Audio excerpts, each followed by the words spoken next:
Welcome to my channel. આજે આપણે જોઈશું ઋગ્વેદ.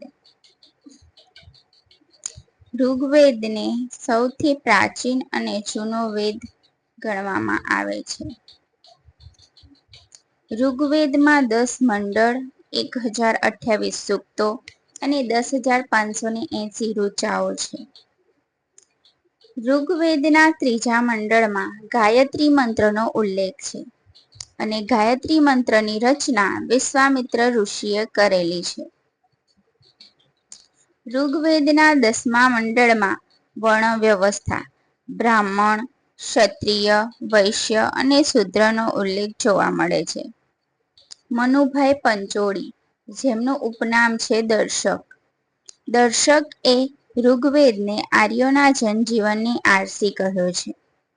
ઋગ્વેદનો ઉપવેદ આયુર્વેદ છે અને આયુર્વેદની રચના ધન્વંતરી દ્વારા કરવામાં આવી છે.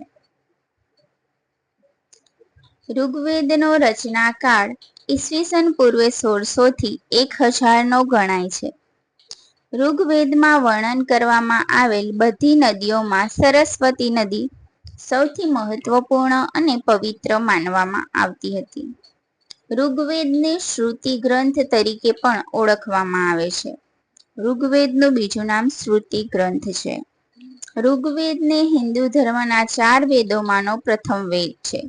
ભારતીય ધર્મ, સંસ્કૃતિ, ઇતિહાસ, સમાજ, ભાષા, તત્વજ્ઞાન અને લોકમાનસના ઘડતરમાં વેદોનો ફાળો અત્યંત મહત્વપૂર્ણ ગણાય છે. Thanks for watching. વિડીયો ગમે તો વિડીયોને લાઇક કરો, શેર કરો એન્ડ સબસ્ક્રાઈબ કરો. Bye bye. હવે મળીશું નેક્સ્ટ વિડીયોમાં.